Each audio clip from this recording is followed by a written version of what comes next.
మన ప్రభువును ప్రియరక్షకుడైన యేసు క్రీస్తు ప్రభుల వారి అతి శ్రేష్టమైన నామంలో ఈ కూడికలో పాలుపంపులు పొందిన దేని బిడ్డలైన మీ అందరికీ వందనాలండి. వందనాలు.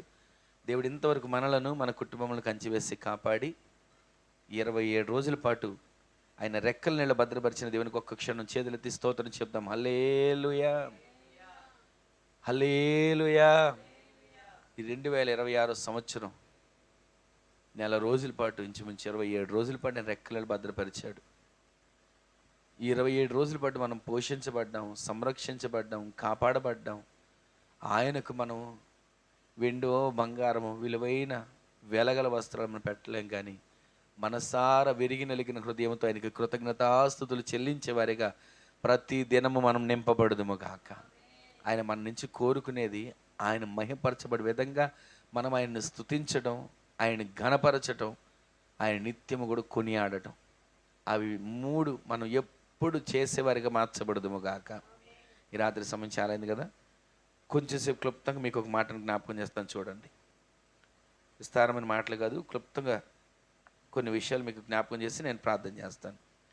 కీర్తనల గ్రంథం 20వ కీర్తన 5వ చరణంలో రాసిన ఒక చక్కటి మాటను ఈ పూట మనం ధ్యానం చేసుకుందాం.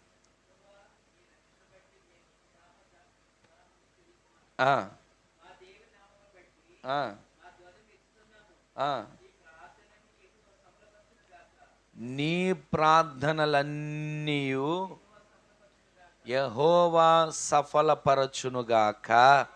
గట్టిగా చెప్పండి ఆమేనని. ఆ మాట మీద చేయి పెట్టి ఒకసారి ఆమేన్ చెప్పండి. ఆమేన్. రాసిన మాట ఎంత చక్కగా ఉంది చూసారండి. నీ ప్రార్థన అంటే ఒక వ్యక్తితో దేవుడు మాట్లాడుతున్నాడు. దావీదు భక్తుడు తన జీవితంలో దేవుడు చేసిన కార్యాలను అక్కడ పైన రాసి ఉంటుంది. ప్రధాన గాయకునికి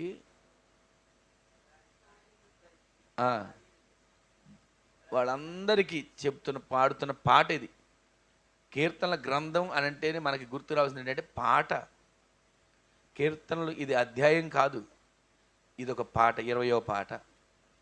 దావీదు పాడిన పాటలలో కోరాహు కుమారులు పాడిన పాటల్లో పరిశుద్ధ గ్రంథమంతా కూడా రచించిన వారు, దేవుని ద్వారా మేలులు పొందుకున్నవారు, ఆశీర్వాదాలు పొందుకున్నవారు ఉల్లసించి ఉత్సహించి ఆయన సందులో స్తుతించడం పాట ద్వారా ఆయన మహిమపరిచారు.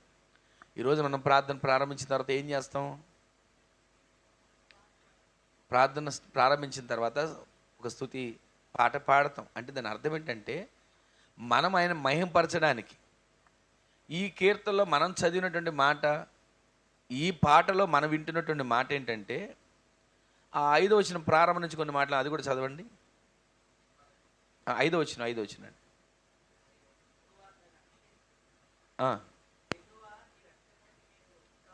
యెహోవా నీ రక్షణను బట్టి మేము జయోత్సాహం చేయుచున్నాము. విన్నారా? మా దేవుని నామమును బట్టి మా ధ్వజం ఎత్తుచున్నాము.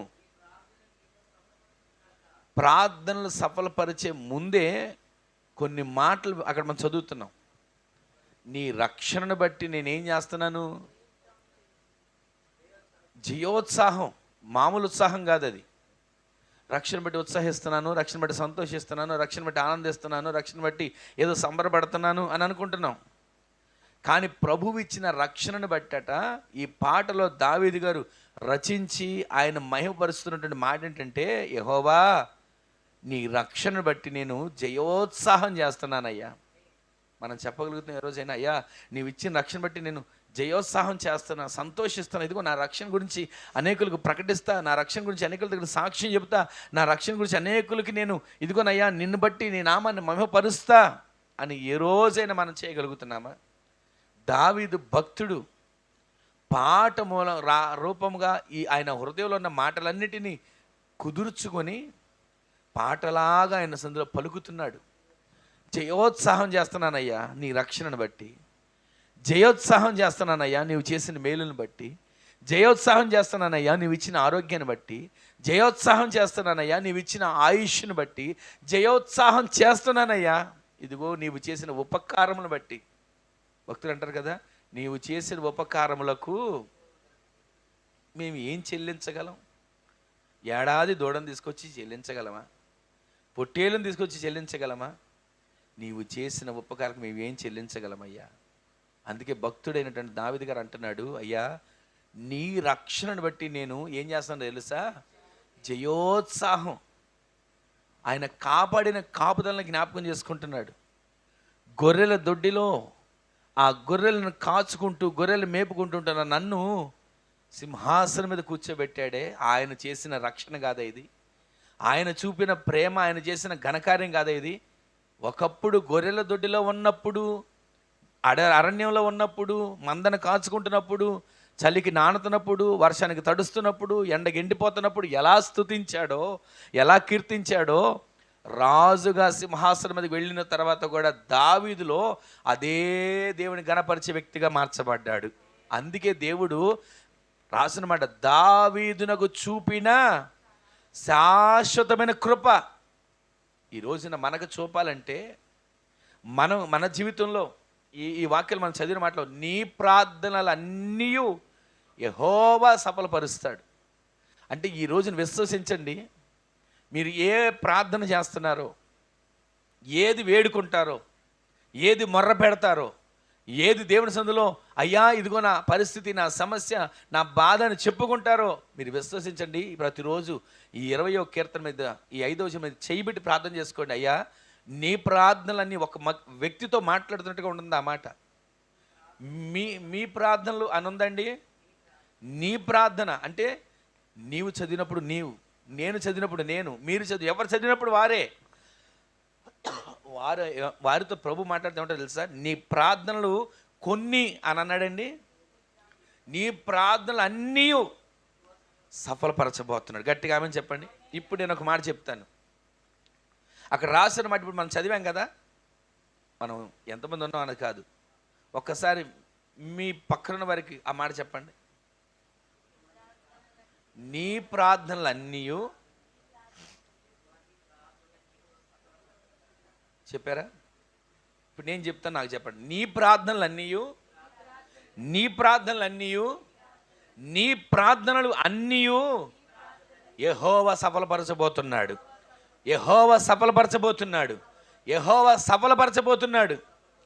ఇలా మనం చెప్పుకోవడంలో గొప్పదని చెప్పనండి. మనం అనుకుంటాం, నేను ప్రార్థన చేస్తేనండి మామూలుగా ఉండవు కార్యాలు అని అనుకుంటాం. మనం నేను అనుకోండి, అప్పుడు ఏం చేస్తాడో తెలుసా దేవుడు? నువ్వు చేసావా ప్రార్థన, నువ్వు చేసావా కార్యం? ఎవరు చేశారు కార్యం? దేవుడు కార్యం చేయాలి. ఎవరైనా సరే, మనం అందరం మనుషులే కదండి. సేవకులమైన విశ్వాసులమైన వ్యత్యాసం లేదు, మనందరం ఒకటే మనుషులు.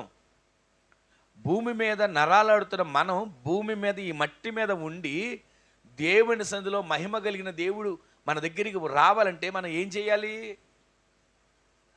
ఆయన మన దగ్గరికి రావాలంటే ఇప్పుడు మనం ఏం చేయాలి? ఆయన దగ్గరికి వెళ్ళడం అంటే మాట్లాడాలి ఆయనతో. నీ ప్రార్థనలు ఒక రాసిన మాట మన అర్థం చేసుకుంటే, నీ ప్రార్థనలు అన్నీ యెహోవా సఫలపరుస్తాడు అని ఒక పాటలో ఆయన పదంగా మాట్లాడాడు. ఈ వాగ్దానం మన జీవితంలో నెరవేర్చబడాలంటే మనము ప్రతిరోజు కూడా ఏం చేయాలి? పైన ఒక 2 విషయాలు ఉన్నాయి. యెహోవా నీ రక్షణను బట్టి నేను ఏం చేస్తున్నా? జయోత్సాహం చేస్తాను. మామూలు ఉత్సాహం కాదు. నా దేవుడు నన్ను రక్షించాడండి, నా దేవుడు నన్ను నరకం నుంచి తప్పించాడండి, నా దేవుడు నా మీద ఉన్న శాపాన్ని తొలగించాడండి, నా దేవుడు నా మీద ఉన్నటువంటి ఉపద్రవ నుంచి నన్ను తప్పించాడండి, నా దేవుడు నన్ను విడిచిపెట్టగా నన్ను చెయ్యబట్టుకొని ఆయన అంతం వరకు కూడా నన్ను నడిపిస్తున్నాడండి అని మనము ప్రతిరోజు కూడా జయోత్సాహం చేసే గుంపులో మనము చేర్చబడదుము గాక. ఏం రక్షణ లేండి. పొందుకున్నాం రక్షణ, ఏమాత్రం ఉపయోగం ఉంది? పొందుకున్నాం రక్షణ, ఏ మేలు పొందాం? పొందుకున్నాం రక్షణ, ఆరోగ్యం బాగుపడదు అనుకుని పొందుకున్న రక్షణ, ఆరోగ్యం బాగుపడకపోగా ఇంకా పెరిగింది రోగం అని అనుకునే వాళ్ళు ఎంతమంది లేరు? దేవుని సన్నిధిలో ఆయన చేసిన ఉపకారములను గుర్తెరగక, ఆయన చేసిన మేలులను గుర్తెరగక, ఆయన మనకిచ్చిన రక్షణను గుర్తెరగక, రక్షణ అంటే ఏదో నీటిలో మునిగా లేచామని అనుకుంటున్నాం, కానీ ఆ రక్షణ భాగ్యం పొందుకున్న నీవు నిత్యత్వంలో దేవునితో కూడా నిలబడబోతున్నావు. ఈ రోజును విశ్వసించండి, రక్షణ భాగ్యం పొందుకున్న మనము ప్రతిరోజు మన హృదయంలో ఒకవేళ కరువున్నా, ఖడ్గమున్నా, వస్త్రహీనత ఉన్నా, ఉపద్రవం ఉన్నా, బలహీనతలే ఉన్నా ఉండనివ్వండి. నేనేం చేయాలో తెలుసా? ప్రతిరోజు ఇవన్నీ నన్నేం చేస్తాయండి? ఇవన్నీ నన్నేం చేయగలుగుతాయి? ఈ కరువు, ఈ కష్టం, ఈ బలహీనత, ఈ అవమానాలు, ఈ నిందలు, ఈ హేళనలు, ఈ తృణీకరణలు నన్నేం చేయగలుగుతాయి? నేను మాత్రం వీటిని చూసి భయపడను.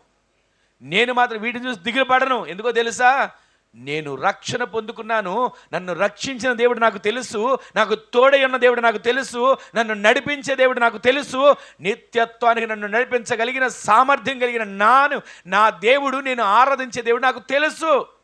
అందుకు నేనేం చేస్తాను తెలుసా? వీటిని చూసి భయపడను. ఏం చేస్తాను? ప్రతిరోజు జయోత్సాహమే. ఆమెను చెప్పండి. ప్రతిరోజు విజయోత్సాహమే. ఆమెను చెప్పండి. ప్రతిరోజు కూడా నా దేవుడు చేసిన ప్రతి ఉపకారములన్నిటిని బట్టి నేను జయోత్సాహం చేయబోతున్నాను. విశ్వసించండి. మన ప్రార్థనలన్నీ సఫలపరచబడాలంటే, మన ప్రార్థనలన్నిటికీ జవాబు రావాలంటే, ఏమనండి ప్రార్థన చేస్తాం, వచ్చిద్దో రాదో, దిగుతుందో దిగదో, అవుతుందో అవదో, జరుగుతుందో జరగదో అని నిరుత్సాహంతో మనం ఉండడం కాదట. మనం ఎలా ఉండాలి? జయోత్సాహంతో మనం నింపబడే వారిగా మార్చబడదుము గాక. ఆయన ఇచ్చిన రక్షణ బట్టండి. దేవుడు మనకు ఒక రక్షణ ఇచ్చాడు. ఆ రక్షణ భాగ్యాన్ని బట్టి మనం ప్రతిరోజు జయోత్సాహమే. ఎందుకో చెప్పనండి? రక్షణ లేకపోతే ఒకవేళ ఇక్కడ తనువు చాలిస్తే ఎక్కడ ఉంటారు? అగ్ని ఆరదు. వింటున్నాం. ఆ స్థలానికి మనం వెళ్లకుండా దేవుడు మనల్ని ఆరని అగ్ని ఉండే స్థలాన్ని తప్పించి నిత్యము మహిమతో ఉండే స్థలానికి మనం నడిపించాడు. అందుకు మనం జయోత్సాహం చెల్లించాలి. అందుకు మనం జయోత్సాహం ప్రతిరోజు పొందుకోవాలి. ఆయన రక్షణ బట్టి, దేవుడు మనకు రక్షణ ఇవ్వకపోతే, ఆయన మనల్ని కనికరించకపోతే, దేవుని సువార్త మనకు వినబడకపోతే, దేవుడే మనల్ని దర్శించకపోతే, ఇదిగో మీ కుటుంబం ఆ విధంగా దేవుని పని కొరకు ఒక మందిని కట్టాలి అని ఆశ కలిగి ఉండేవాళ్ళు అంటారు. దేవుడు మనల్ని నడిపించకపోతే, ఆయన మనకి రక్షణ ఇచ్చాడు. ఆ రక్షణ బట్టి మనం ప్రతిరోజు జయోత్సాహమే. అది దేవుని సన్నిధి. ఆ దేవుని సన్నిధిలో దేవుని మహిమ చేత నింపబడును గాక. ఆ దేవుని సన్నిధి నిత్యము ధూప వేదిక కలిగిన ప్రార్థనాత్మ చేత సంఘం నింపబడును గాక. ఆ దేవుని సన్నిధి నిత్యము కూడా దేవుని దూతలు, కెరూబులు, సెరాపులు సంచరించే స్థలముగా మార్చబడును గాక.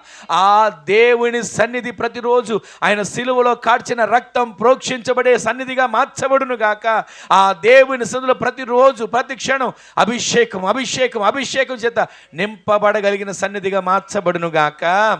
అలా మార్చబడేటట్లు మనం ప్రతిరోజు జయోత్సాహంతో ఆయన సన్నిధిలో ఆనందించే వారిగా మార్చబడుదుము గాక.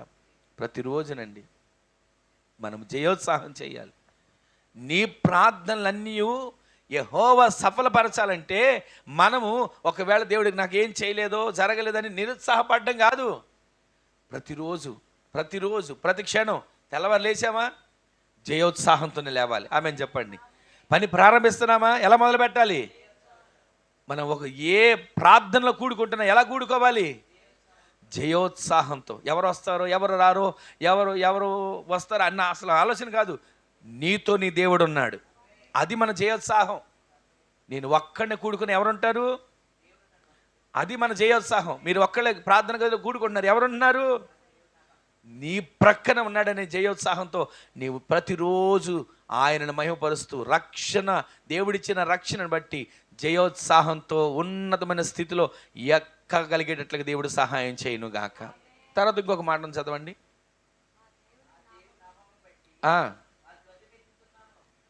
మనం దేంతో ఎత్తాలి ధ్వజం? ఆయన నామాన్ని బట్టి. మనం ఏది పలుకుతున్నా యేసు నామం అని పలకండి. మీరు గట్టిగా ఏ పని చేసినా సరే ఆ యేసు నామంలో మీరు పని ప్రారంభించండి. ఒక్కొక్కరు చూడండి, తుమ్మొచ్చిందా ఏమంటారు? అంటే యేసయ్యా అనుకుంటారు.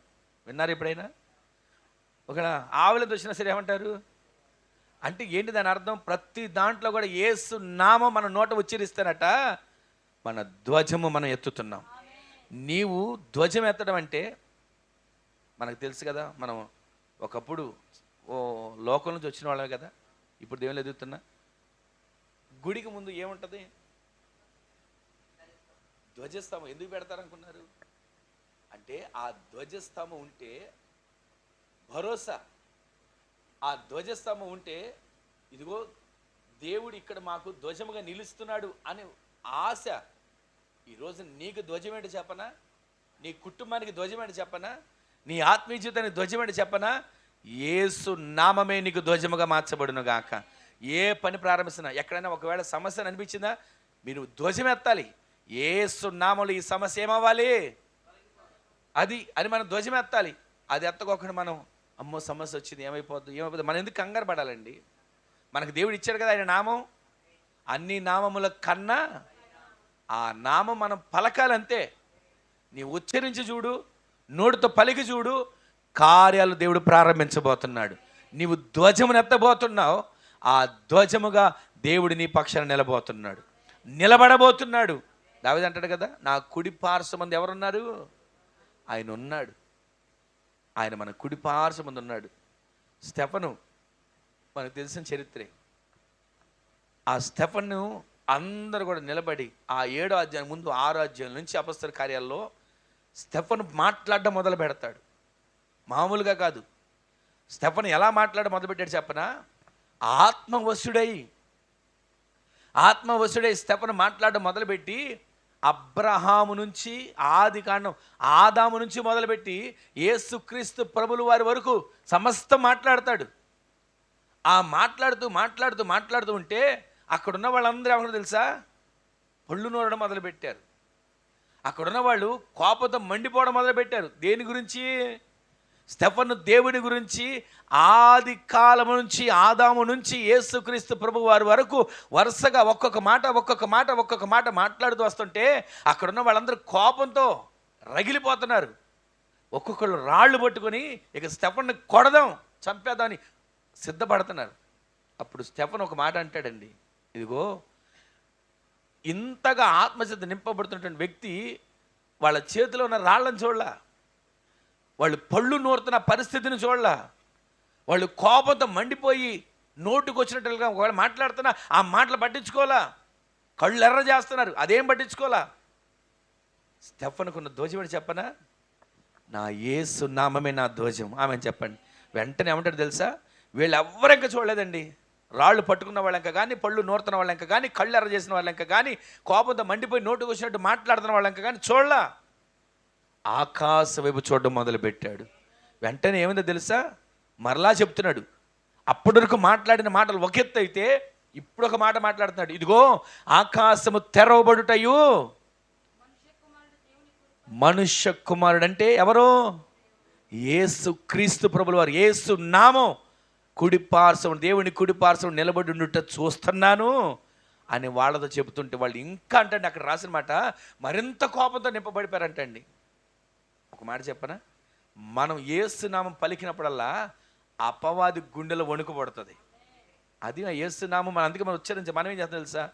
యేసు నామం పలకడానికి వెనకాడుతుంటాం. అపవాది కూడా ఏమంటారు తెలుసా? అసలు నా దోషం ఏంటనుకున్నారు? నా దేవుని బిడ్డలైన వాళ్ళు యేసునామం పలకకుండా ఉంటే నా దోషం ఆడనుకుంటున్నాడు. కానీ మనం ఏం చేయలేదు తెలుసా? యేసునామం పలికినప్పుడల్లా మన ధ్వజము మన పక్షాన్ని నిలబడతాడు. ఆ ధ్వజమైన దేవుడు శత్రువు తలచెతగా కొట్టబోతున్నాడు. ఈ రోజున విశ్వసించండి, నీ ప్రార్థనలు అన్నీ యెహోవా సఫలపరచబోతున్నాడు. మీరు విశ్వసించండి. ఈ రాత్రి ఈ 2026 జనవరి 27వ తారీఖు మీరు తారీఖు వేసుకుని రాసి పెట్టుకోండి ఈ వాగ్దానాన్ని. నీ ప్రార్థనని యెహోవా సఫలపరిచాడన్న మాటని మీరు మనసులో పెట్టుకొని ప్రతిరోజు ప్రార్థన చేసుకుని దానికి ముందు దేవుడు మనకిచ్చిన రక్షణను బట్టి మనం ఏం చేయాలంట? జయోత్సాహం చేయాలి. రెండవది, యేసు నామాన్ని బట్టి, నా ఆ దేవుని నామాన్ని బట్టి, నేను ఆరాధించిన దేవుని నామాన్ని బట్టి నేనేం చేస్తాను? ప్రతిరోజు ధ్వజం ఎత్తడం. అంటే లోకంలో ధ్వజం వేరు, కానీ మన ధ్వజం అంటే తెలుసా? ఆయన వైపు 2 చేతులు ఎత్తి యేసునామం యేసునామం యేసునామం యేసునామం యేసునామం అని మీరు పలికి చూడండి. మీరు పలుకుతుండగానే శత్రు కోటలన్నీ నా ప్రభువు కోల్చబోతున్నాడు. మీరు విశ్వసించి అప్పుడు నీవు చేసే ప్రతి ప్రార్థనలన్నీ ఏమవుతాయి? ఈ 2 లేకుండా మనం ఎంత ప్రార్థన చేసినా మనకు ఉపయోగం రావట్లా. ప్రతిరోజు మనము ఆయన సన్నిధిలో జయోత్సాహం. దేవుడు నాకు ఆరోగ్యం ఇచ్చాడు, జయోత్సాహం. బలహీనత ఉంది శరీరంలో, కానీ ఆయుష్ ఇచ్చాడు కదా మనకి. ఒక చోట రాసి ఉంటుంది, నన్ను కఠినంగా శిక్షించాడు కానీ మరణానికి మాత్రం అప్పగించాడు. అంటే ఈ కఠినమైన శిక్ష దేనికి అనుకున్నారు? శిక్షకు కాదు, మనం మరింత ఆయనలో అంటు కట్టబడడానికి, రూపాంతరం చెందడానికి. ఒక మొక్కని అంటు కడతారు కదండి, మనకు తెలిసిందే కదా. అంటు కట్టేప్పుడు ఏం చేస్తారు? ఒక కొమ్మని ముందు ఇరుస్తారు. ఇరిసినప్పుడు ఆ కొమ్మ ఏమనుకుంటుంది, హాయిగా బ్రతుకుతున్నాను కదా ఈ చెట్టులో, ఎందుకు నన్ను విరిచారు, ఎందుకు నన్ను ఇలా వేరు చేశారు అని బాధపడితే ఇంకొక మొక్క తయారవుతుందండి. ఆ మొక్క తయారవ్వాలంటే ఏమవ్వాలి? విరబడింది. నన్నెందుకు ఇరిశారు అని చెప్పి మొక్క బాధపడితే అంటు కట్టబడుతుందా? నన్నెందుకు ఇరిశారు అని చెప్పి మొక్క కూడా బాధపడి దిగులుగా ఉంటే మరొక మొక్కగా తయారు కాగలుగుతుందా? ఈ రోజున మన ఆత్మీయ జీవితంలో ప్రభు మనల్ని ఏదైనా సమస్యతోనో, శ్రమతోనో, ఏదైనా కలవరంతో మనకు విరుస్తున్నాడు అని అంటే మనం అనుకోని తెలుసా, నన్ను ఎందుకు దేవుడు ఇలా చేశాడని బాధపడడం కాదు, నేనే ఒక మొక్కగా తయారవబోతున్నా, నేనే ఫలములు ఇచ్చే చెట్టుగా మార్చబడబోతున్నా. ఇక్కడ ఒక మాట ఉంది కదా, ఇందాక చూసినప్పుడు నాకు చాలా సంతోషం వేసింది. ఆత్మ ఫలం ఏమనగా, ఇవన్నీ ఆత్మ ఫలాలు. ఆత్మ ఫలము అక్కడ రాసి ఉంటుంది మాట, అక్కడ రాసిన పదాల్లో ఆత్మ ఫలాలు అని కాదు, ఆత్మ ఫలము ఏదనగా ఇవన్నీ ఉంటేనే ఆత్మఫలం. ఆమెను చెప్పండి. అవన్నీ నీలో ఉండాలంటే, నీ ఒక మొక్కగా మొదట అంటు కట్టబడాలంటే నీవు మొదట విరవబడుతున్నావు. శ్రమలనే విరవబడితే కార్యక్రమం, నష్టం అని విరవబడే కార్యక్రమం, ఉపద్రవం అని విరవబడే కార్యక్రమం. ఈ శ్రమలను చూసి, ఈ విరవబడిన చూసి మనం కంగారు పడకూడదు. నేను ఒక ఆత్మ ఫలముగా మార్చబడబోతున్నా. 9 రుచులు కలిగిన ఆత్మ ఫలముగా నేను మార్చబడబోతున్నా. 9 రుచులు కలిగిన ఆత్మ ఫలముగా నేను సిద్ధపరచబడబోతున్నా. 9 కృపా వరాలు కలిగిన అభిషేకం చేత నేను నింపబడబోతున్నా. మీరు విశ్వసించండి. ప్రతిరోజు ఏమండి ఇన్ని ప్రార్థన చేసి ఏమైపోయినాయండి, ఇంత ప్రార్థన చేసాం ఏమైపోయిందండి, ఇన్ని ప్రార్థనలు చేసాం అసలు ఎటు వెళ్ళిపోయినాయండి అని చెప్పి కంగారు పడిపోతుంటాం కదా. ఏం కంగారు పడాల్సిన అవసరం లేదు. ఆయన రాశాడు కదా, మనకు చెప్తున్నాడు వాగ్దానం, నీ ప్రార్థనలు అన్నీ సఫలపరచబడబోతుంది. విశ్వసించండి. ఈ 2026 సంవత్సరంలో, ఈ 2025 వరకు ఎన్నో ప్రార్థనలు చేసాం. ఈ 2026లో ఈ మొదటి నెలలో ఎన్నో ప్రార్థనలు చేసాం, సఫలపరచలేదని అనుకుంటున్నాం. కానీ నా దేవుడు వాటిని సఫలపరిచే ద్వారాలు తెరవబోతున్నాడు. వాటిని సఫలపరిచే కార్యాలు జరిగించబోతున్నాడు. వాటిని సఫలపరిచేటట్లుగా నా దేవుడు ఆయన బాహుని చాపడం మొదలు పెట్టబోతున్నాడు. అందుకు మనం ఏం చేయాలి? ప్రతిరోజు దేవుడు మనకిచ్చిన రక్షణను బట్టి, దేవుడు మనకిచ్చినటువంటి ఈ ఆరోగ్యాన్ని బట్టి, దేవుడు మనకిచ్చిన ఈ ఆయుష్ని బట్టి, దేవుడు మనకిచ్చిన ఈ కుటుంబాన్ని బట్టి, దేవుడు మనకిచ్చిన సంఘాన్ని బట్టి, దేవుడు మనకిచ్చిన ప్రార్థన ఆత్మను బట్టి, దేవుడు మనకిచ్చినటువంటి సహవాసాన్ని బట్టి ప్రతిరోజు మనం ఏం చేయాలంట? జయోత్సాహంతో ఆయన సందులో సంతోష గానాలతో నింపబడే వారిగా మార్చబడదుము గాక. మనకు ఒక బాధ్యత దేవుడికి అప్పగించాడు. మనకిచ్చిన ప్రాంతం, మన ముందు రక్త సంబంధికులకు ఉన్నవాళ్ళు, తెలిసిన వాళ్ళు, మన స్నేహితులు, శ్రేయస్సు నశించిపోతున్న ఆత్మలు ఉన్నారు కదా, వారందరూ కూడా రక్షణ పొందుకునేటట్లుగా భారాన్ని దేవుడు మన మీద ఉంచాడండి. వారి కొరకు మనం ప్రార్థన చేయడానికి భారం, ఇదేదో నాకు పని అని అనుకోకూడదు. మనం జయోత్సాహంతో ఆ ప్రార్థనలో మనం విజయోత్సాహం ఊరేగే వారిగా మార్చబడదుము కాక. జయోత్సాహంతో సంతోషపడాలండి. దావీదు గారు మందసాన్ని దేవుని మందిరంలోకి, ఊళ్ళోకి తీసుకొస్తున్నప్పుడు ఏం చేశాడు? నాట్యమైన ఉత్సాహం, జయోత్సాహం చేశాడు. ఈ రోజున మనం ఆయన మందసం మన దగ్గరికి వచ్చినప్పుడు, మందసం మన ఊళ్ళోకి వచ్చినప్పుడు, మందసం ఈ ప్రజలందరినీ కాపాడాలని చెప్పి మనకు ఒక భారాన్ని దేవుడు పెట్టి మన మదిలో పెట్టినప్పుడు, మన హృదయంలో పెట్టినప్పుడు, మన దేహంలో ఉంచినప్పుడు మనం ఏం చేయాలి తెలుసా? నాకెందుకు వచ్చింది ఈ భారం, నాకే పెట్టాడంటే దేవుడు, నాకెందుకు వచ్చిందండి కష్టం అనుకోవడం. మనం జయోత్సాహంతో నాకు దేవుడి అవకాశం ఇచ్చాడు. ఆమెను చెప్పండి. దేవుడు నాకు ఏమిచ్చాడు? అవకాశం ఇచ్చాడు. ఏ అవకాశం? నా ప్రజల కొరకు ప్రార్థించే అవకాశం ఇచ్చాడు. నేను జయోత్సాహంతో నా ప్రజల కొరకు నేను ప్రార్థన చేస్తా. జయోత్సాహంతో నా ప్రజల కొరకు ఏం కడతా? బలిపీఠం కడతా. ఆ బలిపీఠం కట్టినప్పుడు నా ప్రజలందరూ కూడా నా దేవుని చెంతకు వస్తారు. నేను అంటు కట్టబడ్డా, నేను నాటబడబోతున్నా, నేను ఫలించే చెట్టుగా మార్చబడబోతున్నా. నాలో నుంచి 9 రుచులు కలిగిన ఫలము బయలుదేరబోతుంది. ఆ ఫలము కలిగిన వ్యక్తులుగా మీరు మార్చబడుదురుగాక. మన హృదయాలు ప్రతిరోజు కూడా జయోత్సాహం, ఏదో నష్టం వచ్చిందన్నో పోగొట్టుకున్నా అసలు దాని గురించి పట్టించుకోకండి. జయోత్సాహంతో మీరు అడుగులు వేయండి. మీ కుటుంబాన్ని దేవుడు ఆశీర్వదించబోతున్నాడు. జయోత్సాహంతో అడుగులు వేయండి. మీ ప్రార్థనలు అన్నీ ఏం చేయబోతున్నాడు? ఆయన సఫలపడ. రెండోది మనం ఏం చేయాలి తెలుసా? అక్కడ రాసిన మాట, ఈ ఆయన నామమును బట్టి అంట మనం ప్రతిరోజు ధ్వజం ఎత్తాలి. 147 కీర్తన అనుకుంటూ ఉంది కదా, నీవు ప్రార్థన నీవు చేతులెత్తుట సాయంకాల నైవేద్యం వలెను. దానికి ముందు మాట్లాడుతుంది, నీ ప్రార్థన ధూపం వలెను. ఆమె చెప్పండి, మన ప్రార్థన ఎలా ఉండాలంట? ధూపం. మన ఇంట్లో చిన్న ఉదాహరణ చెప్తాను. మన ఇంట్లో ఏదైనా పొగ వచ్చింది, ఆ పొగ మీద మనం వేసినప్పుడు పొగ ఇక్కడెక్కడ తిరుగుద్దా? పైకి లేస్తుందా? అక్కడ దాకా ఎందుకంటే పొగ గురించి అవసరంలా. ఒక కాఫీ, టీ కానీ వేడి నీళ్ళు కానీ కప్పులో పోసాం, అప్పుడు కూడా మనకు కనబడుతుంది ఆవిరిలాగా పైకి వెళ్తున్నట్టు. ఆ ఆవిరి ఆ కప్పులో అలా నిలిచి ఉంటుందా? పైకి వెళ్ళిద్దా? అంటే మనం ప్రతిరోజు కూడా మనం ఏం చేయాల్సిన, మనము ప్రార్థన చేసేటప్పుడు, మనము ప్రార్థన చేస్తున్నప్పుడు, ఆ ప్రార్థన మనం చేసేటప్పుడట మన ప్రార్థన ఎలా ఉండాలో తెలుసా? ధూపము వలెను. గట్టిగా ఆమేన్ చెప్పండి. నీ ప్రార్థన ఎలా ఉండాలి? ధూపం వలె. నీవు ధూపం వలె ప్రార్థన ఉంది, సరిపోద్దా? నీవు చేతులు ఎత్తడం మొదలు పెట్టాలి. ఆ ధ్వజము నువ్వు ఎత్తినప్పుడే జయాన్ని నువ్వు పొందబోతున్నావు. ఆ ధ్వజం ఎత్తినప్పుడే విజయాన్ని నువ్వు చూడబోతున్నావు. ఆ ధ్వజము ఎత్తినప్పుడే జయోత్సాహంతో నీవు ఊరేగించబడదువు గాక. అంత మాత్రమే కాదు, ఇంకొక మాట మీకు జ్ఞాపకం చేస్తా.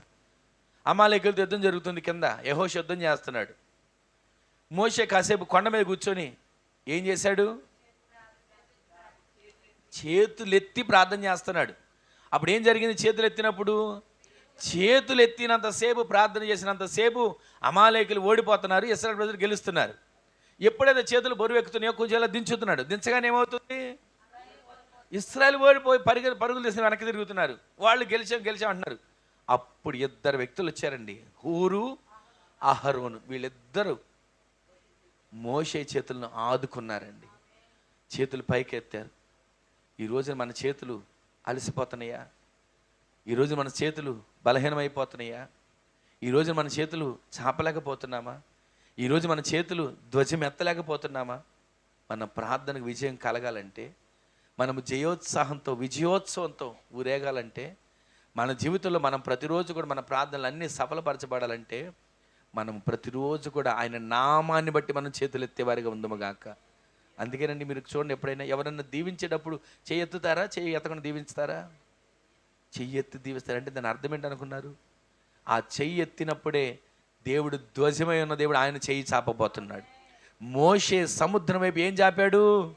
చెయ్యి చాపగా సముద్రము 2 పాయలుగా మార్చబడింది.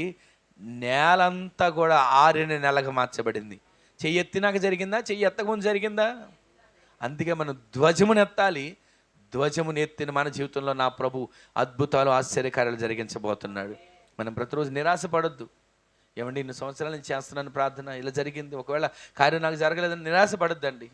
దేవుడు నీ ప్రార్థనలను ఏం చేయబోతున్నాడు? ఆ విశ్వాసంతో, అవిశ్వాసం కాదు, ఆ విశ్వాసంతో మీరు ఎదురు చూడండి. అద్భుతాలు మీ కన్నులు ఎదుటి ప్రభు జరిగించబోతున్నాడు. మనం ప్రతిరోజు కూడా మనకిచ్చిన రక్షణ బట్టి, మనం నశించిపోయే గుంపులో లేవు, పాపం గుంపులో లేవు, మనం నరకాగ్నికి వెళ్ళే గుంపులో లేవు. రక్షించబడిన మనం ప్రతిరోజు కూడా ఈ రక్షణ పొందుకున్న మనం నీరసంతోనో, బలహీనతతోనో, బాధతోనో, కలవరంతో మనం ఉండకూడదు. సమస్యలు అంటారా? అవే వస్తే అవే పోతాయి. ఆమెను చెప్పండి. బలహీనతలు అంటారా? వచ్చిన దారిని పోతాయి. ఆమెను చెప్పండి. జలుబు చేసిందండి, ఎన్ని రోజులు ఉంటుంది? ఒక ఆయన చెప్పాడు, జలుబు చేసినప్పుడు అంటండి మందు బిళ్ళ వేసుకున్నాడంట, 7 రోజులు తగ్గిందంట. ఒక ఆయన మందు బిళ్ళ వేసుకోలేదంట, అప్పుడు కూడా ఎన్ని రోజులు తగ్గింది? మరి దాని అర్థం ఏంటి? మందు బిళ్ళ వేసుకున్నా వేసుకోకపోయినా వచ్చింది ఉంటుందా? దాని అదే పోతుంది. శ్రమను చూసి కంగారు పడకండి, సమస్యను చూసి దిగులు పడకండి. మీరు దేవుని సందులో జయోత్సాహంతో పరుగులు పెట్టడం మొదలు పెట్టండి. ప్రతిరోజు జయోత్సాహంతో ఊరేగండి. నా దేవుడు మీ ఎదుట ఏ సమస్య ఇక మీద కనబడకుండా దానిని పాయలు చేయబోతున్నాడు, 6 నెలగా చేయబోతున్నాడు. విశ్వసించండి. ఈ రోజున నీ ప్రార్థనలన్నీ యెహోవా ఏం చేస్తాడు? విశ్వాసంతో మాట ప్రతిరోజు పలకండి. అలా పలికిన మనం పొందుకున్న రక్షణ, అయ్యా నాకు రక్షణ ఇచ్చావు చాలయ్యా, ఈ రక్షణతో ఇదిగో నీ రాజ్య వారసురాలుగా నిలబెట్టావు చాలయ్యా అని విశ్వసించండి. మీ విశ్వాసానికి తగిన ప్రతిఫలం మీరు పొందుకోబోతున్నారు. విజయోత్సవంతో మీరు నిత్యం కూడా జయోత్సాహంతో ఆయన సందులో ఈ శ్రమను చూసి కంగారు పడడం కాదు, ఇచ్చిన రక్షణ బట్టి జయోత్సాహం మీరు పొంది చూడండి. అద్భుతమైన కార్యాలు నా దేవుడు చేయబోతున్నాడు. రెండవది, మనం ఏదో చూసి దాన్ని బట్టి మనం కంగారు పడిపోవడం కాదు. ఆయన నామమును బట్టి ఏమెత్తాలి మనం? యేసు నామములో ఈ సమస్య తొలగిపోవును గాక అని పలకండి. ప్రతిరోజు యేసు నామములో ఈ ఆటంకం తొలగిపోవును గాక అని పలకండి. ఏమండి, నేను పలికితే ఏమవుతుందండి? పెద్ద పెద్ద సేవకులు పలకాలి, అభిషేకం పొందిన వాళ్ళు పలకాలి, లేకపోతే రెవరెండ్లు పలకాలి, లేదా ఇదిగో ప్రవక్తలు పలకాలి అనుకోకండి. దేవుడు ఏం చెప్పాడు? నరపుత్రుడా నోరు తెరు, నరపుత్రుడా ప్రవచించు. అయ్యా నా వల్ల ఏమవుతుంది అని అన్నాడా యెహెజ్కేలు? వెంటనే ప్రవచించడం మొదలుపెట్టాడు. అయ్యా అవి చచ్చిపోయిన శవాలు అయిపోయిన వాళ్ళు అస్థిపంజరాలకు మారిన ఎముకలయ్యా, వీటిని పలకమంటావేంటి? వాటిని పలికితే ఏమవుతుంది? ఎముకలు ఏం ఉపయోగం లేవు ఎముకలు అనే అనొచ్చు. కానీ ఎక్కడ ఒక్క మాట మాట్లాడకుండా ఆయన పలకమనగానే ప్రవచించడం మొదలుపెట్టాడు. గడ గడ గడ గడ గడమని ఎముకలన్నీ కూడా అతుక్కోవడం మొదలుపెట్టాయి. అప్పటి వరకు ఎముకల సైన్యం, కానీ ఆ తర్వాత ఏం జరిగిందో తెలుసా? మహాసైన్యంగా మార్చబడింది. ఈరోజు నీవు పలకడం ప్రారంభిస్తే చాలు, ఎదురుగా ఎముకున్నా సరే అది జీవంతో నింపబడబోతుంది.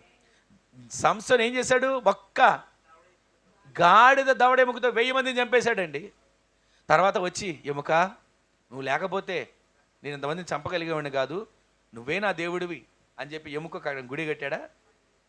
అవతల పాడేసి దేవుని సన్నిధిలో ప్రార్థన చేస్తున్నాడు. అయ్యా ఎంతమందిని చంపాను కానీ ఇప్పుడు దాహంతో చనిపోయేలాగా ఉన్నాను, కొంచెం గుక్కి నీళ్ళు పోయా అని ప్రార్థన చేశాడు. వెంటనే అక్కడే ఉంది నీటి ఓట. ఈ రోజున మనం దేవుని సన్నిధిలో ఏ ఎముకతోనూ సరే మీరు పలకడం మొదలు పెట్టండి, ఆ ఎముక సైన్యంగా మార్చబడబోతుంది. సమస్య అనే ఎముక ఏది ఎదురుగా కనబడినా సరే ఆ సమస్య కాదు సైన్యంగా దేవుడు నీ ఎదుట అది నీ కొరకు ఉపయోగపడే సైన్యంగా దేవుడు మార్చబోతున్నాడు. నీ కొరకు దేవుని కొరకు వాడబడే పరికరంగా దాన్ని దేవుడు మార్చబోతున్నాడు. విశ్వసించండి. పేతురు గారు ఎప్పుడు రాత్రంతా ఎక్కడ వెళ్ళి వలేసి చేపలు పట్టేవాడు? సముద్రంలో ఎక్కడికి వెళ్ళేవాడు? లోతుగా చాలా మధ్యలోకి వెళితే కానీ చేపలు పడవు. కానీ రాత్రంతా ప్రయాసపడ్డాడు, ఒక్క చేప కూడా దొరకల. నిరాశతో బయటకు వచ్చాడు, ఒడ్డుకు వచ్చాడు. ఇప్పుడు ఇంటికి వెళ్తున్నా, నేను అప్పు తీసుకున్న వాళ్ళు వస్తారు, కనీసం అసలు కాదు వడ్డీ కట్టమంటారు, వడ్డీ కడతా కూడా లేదు. ఇంటికి వెళ్తున్నా, పిల్లలు ఎదురు వస్తారు, ఇదిగో ఏదైనా తెచ్చాడా మా నాన్నని ఎదురు చూస్తారేమో. ఎవరికి ఇవ్వడానికి నా దగ్గర ఏమీ లేదు. నిరాశతో ఖాళీ పడవ దగ్గర కూర్చొని వాళ్ళు రాత్రంతా వేసిన వాళ్ళని కడుక్కుంటుంటున్నారు. ఆ సమయంలో యేసుక్రీస్తు ప్రభులు వారు ఎక్కడ అడుగు పెట్టారు? ఆ దోణిలో ఆయన అడుగు పెట్టగానే వెంటనే ఒక మాట అంటున్నాడు, పేతురు కొంచెం పడవ లోతుకు నడిపించు. వెళ్ళారు, ప్రయాణం కొనసాగించారు. కొంచెం లోతుకు వెళ్ళిన తర్వాత ప్రభు అంటున్నాడు, ఇక్కడ వలవి. అయ్యా ఇక్కడ వల వేస్తే ఏమవుతుంది? నాకు తెలియని చేపల, నాకు తెలియని సముద్రమా, నాకు తెలియనటువంటి వేట? రాత్రంతా ప్రయాసపడ్డాను, ఏది ఒక్క చేపడలా. కానీ నీ మాట చొప్పుని నేను వల వేస్తున్నా. గట్టిగా ఆమెను చెప్పండి. ఈ రోజున దేవుని మాటను విశ్వసించండి. మీరు వల వేయడం మొదలు పెట్టండి, ఆ వల నిండా వల పిగిలేంత సమృద్ధిని దేవుడు దయచేయబోతున్నాడు. ఈ రాత్రి ఈ మాటలు మీ మనసులో ముద్రించుకోండి. ఈ మాటలు బట్టి మీరు ప్రతిరోజు ఆయన సందులో వేడుకొనండి. మీ వలలు పిగలబోతున్నాయి, మీ వలలు నిండబోతున్నాయి.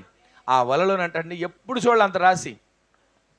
ఎలా వచ్చింది ఆ సమృద్ధి? మాట విన్నాడు. యెహెజ్కేలు దగ్గర సైన్యం ఎలా మార్చబడింది?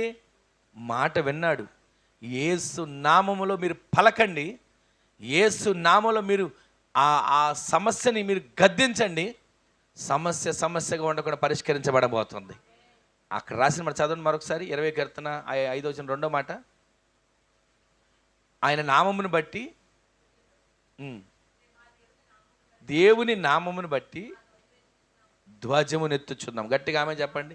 అంటే లోబడుతున్నాం, దేవుని నామాన్ని బట్టి చెయ్యెత్తుతున్నాం, దేవుని నామాన్ని బట్టి లోబడుతున్నాం, దేవుని నామాన్ని బట్టి ప్రార్థిస్తున్నాం, దేవుని నామాన్ని బట్టి దయ్యాలను వెళ్ళగొడుతున్నాం, దేవుని నామాన్ని బట్టి ఇదిగో ఆశ్చర్యమైన మహత్కార్యాలు నా ప్రభు ద్వారా జరిగించబడుతున్నాయి అని మనం ప్రతిరోజు ధ్వజమెత్తాలి. అలా ధ్వజమెత్తారండి మన పితరుల జీవితాలు. ఎంతమంది జీవితాలకు మన కార్యాలు చూడాల.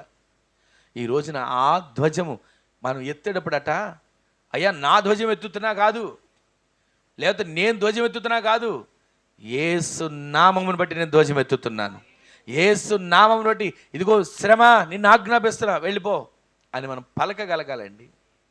ఆ మాట మీరు పలికి చూడండి. వచ్చే వారంలో దేవుడు మన కార్యాలు కనుల ఎదుట జరిగించును గాక. ప్రతిరోజు కూడా నీ ప్రార్థనలన్నీ యెహోవా సఫలపరుస్తాడు. సఫలపరచాలంటే మనం ప్రతిరోజు రక్షణను బట్టి జయోత్సాహం చేయాలి. మనం ప్రతిరోజు ఆయన నామాన్ని బట్టి ఏమెత్తాలి? ధ్వజం ఎత్తాలి. ఇంకొక కొన్ని విషయాలు మీకు జ్ఞాపకం చేసి నేను ప్రార్థన చేస్తాను. ఇక్కడ వరకు బాగానే ఉంది కదా. ఇంతకీ ఆయన మనకి ఈ కార్యాలు చెయ్యాలి అంటే, దేవుడు మనకి ఈ కార్యాలు నీ ప్రార్థనలు నా ప్రార్థనలు దేవుడు సఫలపరచాలంటే అసలు మనం ఎలా ఉండాలి? మూడు విషయాలు నేను వాటిని వివరించను, క్లుప్తంగా రిఫరెన్స్ చెప్పి ఆ మాట చెప్తాను. మీరు వీలుంటే రాసుకోండి. సమూయేలు మొదటి గ్రంథం 30వ అధ్యాయం 6వ వచనంలో ఒక మాట ఉంది. ఆ మాట చదవండి. సమూయేలు మొదటి గ్రంథం 30వ అధ్యాయంలో 6వ వచనంలో ఒక చక్కటి మాట ఉంటుంది. దావీదు మిక్కిలి దుఃఖపడెను, మరియు తమ తమ కుమారులను బట్టి కుమార్తెలను బట్టి జనులందరికీ ప్రాణము విసిగినందున రాళ్ళు రువ్వి దావీదును చంపుదాం అని చెప్పుకుంటున్నారండి. ఇక్కడ మీకు చరిత్ర జ్ఞాపకం చేయాలనిపిస్తుంది కానీ సమయం అయిపోతుంది. కానీ క్లుప్తంగా మీకు మాట అర్థంలో చెప్తాను. దావీదు సిక్లగు అనే ప్రాంతంలో నివాసం ఉంటున్నాడు. తనతో పాటు 600 మంది. వీళ్ళందరూ ఎక్కడి నుంచి వచ్చారంటే, దావీదు గొల్యాతును చంపి సౌలు చేత ఘనపరచబడి ఆ గొల్యాతు తలను తీసుకొని కత్తిని తీసుకొని వస్తూ ఉంటే అక్కడ ఉన్నటువంటి సహోదరులందరూ మిరియాము వీళ్ళందరూ ఒక పాట ఎత్తుకున్నారు. అక్కడ ఉన్న మిరియాము అంటే అక్కడ ఉన్న వాళ్ళందరూ కూడా కొందరు స్త్రీలు పాట ఎత్తుకున్నారు. ఏమని? సౌలు వేల కొలదియు. అప్పటి వరకు ఆ పాట పాడనంత వరకు, ఆ పాటని ఆ నోట రానంత వరకు సౌలు ఏమనుకుంటాడంటే, పిల్లోడే కానీ బాగానే యుద్ధం చేశాడు, చిన్నోడే కానీ బాగానే జయించాడు, మా వల్ల కాలేదు, ఇంతమంది ఉన్నాం, సైన్యంతో ఉన్నాం, మా వల్ల కాదు, ఒక చిన్న పిల్లోడు వెళ్ళి గులేతను చంపేసి తల చేత్తో పట్టుకొని ఖడ్గం తీసుకుని వస్తున్నాడు, మామూలు విషయం కాదు అని అనుకున్నాడు. ఎప్పుడైతే వీళ్ళు ఎవరైనా పాట పాడమని చెప్పారంటే అక్కడ ఎవరన్నా, కానీ వాళ్ళంతా వాళ్ళే పాడారు. పోనీ పాడిన వాళ్ళు ఏమన్నా సౌలుకు అనుకూలంగా పాడారా? సౌలు వేల కొలదియు. ఆ మాట పలికిన తర్వాత సౌలుకు మొదలైందండి. ఇదేంటి, ఇప్పటివరకు రాజుగా ఉన్న నన్ను పక్కన పెట్టి వేల కొలది అంటారా? ఈ చిన్నోడు ఒక వ్యక్తిని చంపగానే 10,000 కొలది అంట. అసలు వాస్తవానికి ఇదిగో ఈ పిల్లోడు ఉండబట్టే కదా జయమిచ్చాడు, ఈ పిల్లోడు ఉండబట్టే కదా మనందరం కాపాడబడ్డాం. లేదా గొల్యాతు 40 రోజుల పాటు ఎంత అరుపులు అరిశాడు, గొల్యాతు 40 రోజుల పాటు ఎంతగా రంకిలేశాడు, గొల్యాతు 40 రోజుల పాటు ఎంతగా ఇష్టం వచ్చినట్లు చేశాడు అని అనుకోవాలి కదా. ఒక్కసారి ఆగి ఆలోచించండి. ఆ గొల్యాతును చంపి వస్తుంటే వీళ్ళు పాడబడగానే ఇక సౌల్లో మొదలయ్యి దావీదుని చంపాలని ప్రయత్నించి మొదలెట్టాడు. ఇక దావీదుని చంపాలి, దావీదు లేకుండా చేయాలి. దావీదు ఉంటే నాకు గౌరవం లేదు, దావీదు ఉంటే నాకు ఘనత లేదు, దావీదు ఉంటే నాకు క్షేమం లేదు, దావీదు ఉంటే నాకు నెమ్మది లేదు, దావీదు ఉంటే అసలు నాకు సుఖం లేదు అనుకుని దావీదుని చంపేస్తా, ఎలాగైనా సరే దావీదుని చంపేయాలి, ఈటితో పొడిచైనా చంపాలి, గోడకు అదిమైన చంపాలి అనుకుని కంకణం కట్టుకున్న వాడిగా తరమడం మొదలుపెట్టాడు. అలా తరుముతుండగా, ఇక చరిత్ర మనకు తెలిసిందేగా, క్లుప్తంగా చెప్తున్నా. తరుముతూ ఉండగా ఒక గుహలో, అదుల్లాము అనే గుహలో దావీదు ఉన్న సమయంలో ఈ 600 మంది, అయ్యా మేము నీతో ఉంటాం, నీతో సహవాసం చేస్తాం, మీ వెంబడి వస్తాం అని అంటే దావీదు అంటాడు, నాకే ఒక దారి లేదు, మీరందరూ వచ్చి ఎక్కడ ఉంటారు, నాకే దిక్కు లేదు, మీరందరూ ఎక్కడ ఉంటారు అని అంటే, కాదు అయ్యా అలా అనొద్దు, మేము ఉంటాం. ఇంతకు వీళ్ళందరూ ఎవరు వచ్చిన వాళ్ళు? అప్పులోళ్ళు, కుటుంబంలో సమాధానం లేని వాళ్ళు, ఇదిగో కుటుంబ తల్లిదండ్రులకు వ్యతిరేకంగా మాట్లాడి వచ్చిన వాళ్ళు అందరూ ఎంతమంది పోగయ్యారు. ఈ 600 మంది పోగై దావీదుతో కూడా ఉంటే, ఇక దావీదు అదుల్లాము గుహ నుంచి వెళ్ళి సిక్లగులో అక్కడ ఉన్నటువంటి రాజు దగ్గర పర్మిషన్ తీసుకుని తమ గుడారాలు వేసుకున్నారు. ఒకరోజు ఏం జరిగిందంటే, ఈ గుడారాలు వేసుకున్నటువంటి కుటుంబాలతో అందరూ 600 మంది కుటుంబాలు అక్కడ ఉంటే, ఆ సిక్లగు రాజు ఇంకొక రాజుతో కలిసి ఒక ప్రాంతంలోకి యుద్ధం చేయడానికి వెళ్తుంటే దావీదుని పిలిచారు. దావీదు కూడా, మేము వస్తామయ్యా, ఇదిగో నీ ప్రాంతంలో మాకు ఉండడానికి అవకాశం ఇచ్చావు, స్థలం ఇచ్చావు, మీ నివాసాలు వేసుకుంటే మాకు క్షేమంగా మేము నివాసం చేయడానికి అవకాశం ఇచ్చావు, నీకు సహాయం చెబితే ఎవరికి చేస్తాం అని చెప్పి దావీదు బయలుదేరాడు, యుద్ధం చేయడానికి వెళ్తున్నాడు. దావీదుతో పాటు తనతో పాటు ఉన్న 600 మందిని, వాళ్ళ కుటుంబాలు, స్త్రీలు, పిల్లలు అక్కడ ఉన్నారు, మాకు పురుషులు తీసుకుని వెళ్తున్నాడు. వెళ్తుండగా కొంత దూరం వెళ్ళిన తర్వాత ఆ సిక్కలకు రాజుతో పాటు ఇంకొక రాజు ఉన్నాడు. ఎవరి వ్యక్తి? సౌలు అల్లుడే కదా, గొలియాతును చంపినోడే కదా. ఇదిగో ఈ వ్యక్తి మనతో రావడం అంత మంచిది కాదు. ఒకవేళ మనం వెళ్ళి అక్కడ యుద్ధం చేస్తున్నప్పుడు ఈ వ్యక్తి మనకు వ్యతిరేకంగా లేస్తే, ఈ వ్యక్తి ఆ ఎదురు యుద్ధం చేసే వాళ్ళతో ఒకటైపోయి మన మీదకి దాడి చేసి మనల్ని చంపితే, అలాంటి వాడు కాదండి దావీదు. దావీదు అలా చేయడు అని ఆయన చెప్పినా సరే వినలా. అతను పంపించేయి. అవి చెప్తే ఆ మాటని చెప్పడం దావీదు దగ్గరికి వచ్చాయా, దావీదు నీతో పాటు వచ్చినటువంటి వారిని తీసుకుని వెనక్కి వెళ్ళిపో. అప్పటికి 3 రోజులు ప్రయాణం చేశారు.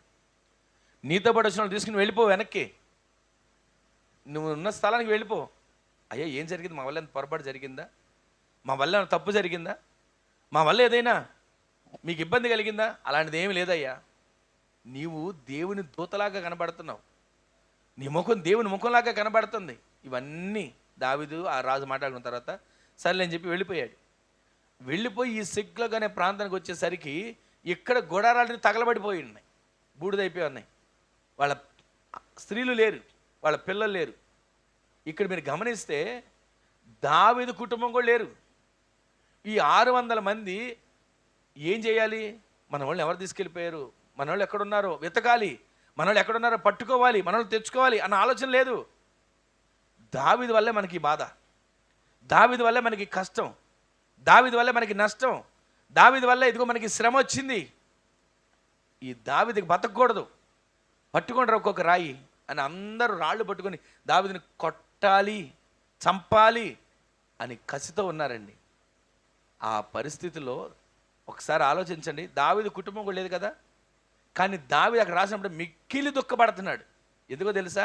తన కుటుంబం కోసం కాదు, తనతో పాటు ఉన్న 600 మంది కుటుంబాలు ఏమైపోయారు దుఃఖపడుతుంటే. 600 మంది అర్థం చేసుకోవాలి కదా, 600 మంది ఒక గుంపు అయిపోయారు. దావీదు ఒక్కడు ఒక్క గుంపు అయినా సరే దావీదు దేవుని బట్టి ధైర్యం తెచ్చుకున్నాడు. ఈ రోజున మీరు నేను నీ ప్రార్థనలు సఫలపరచబడాలంటే, మీ కన్నీటికి జవాబు రావాలంటే, నీ దుఃఖ దినములు సమాప్తములు చేయబడాలంటే కృంగిపోవద్దు, నీరసించిపోవద్దు, ఎక్కడ కూడా దిగులుతో నింపబడి ఉండొద్దు. అక్కడ రాసిన మాట, దావీదు యెహోవాను బట్టి ఏం తెచ్చుకున్నాడు? ధైర్యము తెచ్చుకున్నాడు. గట్టిగా ఆమేన్ చెప్పండి. ఈరోజు నీవు నేను సమస్యను చూసో పరిస్థితులు చూసో బలహీన అయిపోతుంటాం. ఒక మాట చెప్పనా, మనిషి కంటండి బలహీనత అనేది ఒక ఆలోచనే బలహీనత అంటండి. మనం ప్రతిరోజు కూడా ఈ ఆలోచనలు ఆలోచించి ఏమవుతుందో ఆలోచించి మనం ఎందుకు బలహీనం అవ్వాలి? దేవుని బట్టి మీరు ధైర్యం తెచ్చుకోండి, దేవుని బట్టి మీరు ధైర్యపడండి. అక్కడ రాసిన మాట చదవండి ఒకసారి. తన దేవుడైన యెహోవాను బట్టి, గట్టిగా ఆమేన్ చెప్పండి. ఈరోజు మనం మన దేవుని బట్టి ధైర్యం తెచ్చుకోవాలండి. ఇందాక చదువుతూ వచ్చాం కదా, రక్షణ బట్టి ఏం చేయాలి? జయోత్సాహం చేయాలి. ఆయన నామాన్ని బట్టి మనం ఏం చేయాలి? ధ్వజం ఎత్తాలి. ఈ చేసాం. కానీ మరొక విషయం ఇక్కడ ఏం చేయాలి తెలుసా? నీవు నేనట ఆయనను బట్టి ఏమవ్వాలి? ధైర్యపడాలి. అప్పుడు ధైర్యంతో నీవు ఉంటే నీ ప్రార్థనలు దేవుడు సఫలం చేయబోతున్నాడు. శిష్యులు యేసుక్రీస్తు ప్రభువారు పగలంతా ప్రార్థనలు చేసి అందరిని రోగులను స్వస్థపరుస్తూ శిష్యులు పడవెక్కించి పలానా ప్రాంతానికి వెళ్ళండి అని పంపించాడు. వాళ్ళు పలానా ప్రాంతానికి వెళ్ళేలోపు యేసుక్రీస్తు ప్రభువారు కొండెక్కి ప్రార్థన చేయడానికి వెళ్ళారు. ఈ చరిత్ర అంతా నేను ఇప్పుడు మీకు చెప్పను, కానీ చిన్న మాట జ్ఞాపకం చేస్తున్నా. కొండెక్కి ఆయన ప్రార్థన చేయడానికి వెళ్ళారు. సాయంకాలం శిష్యులు బయలుదేరి వెళ్ళారు. వాళ్ళు పడవ మీద ప్రయాణం చేస్తున్నారు.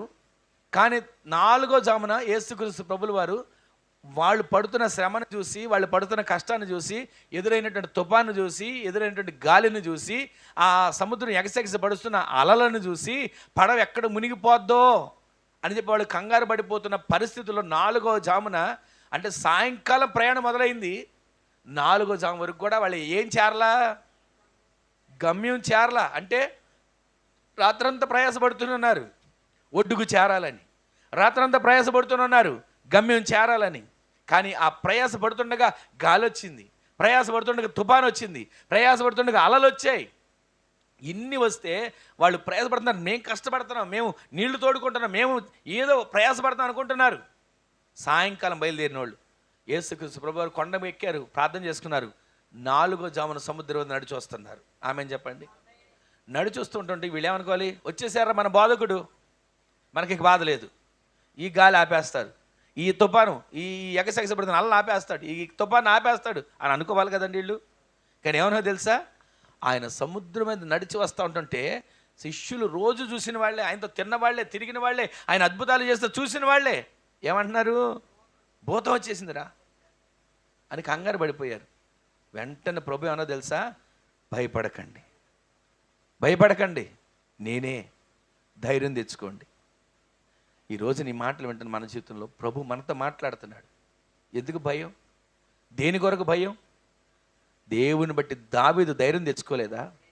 యేసుక్రీస్తు ప్రభువారు ఒక్క మాట పలికితే అక్కడ ఉన్నటువంటి శిష్యులు, పడవలో ఉన్న ప్రతి ఒక్క శిష్యులు ధైర్యం తెచ్చుకోలేదా?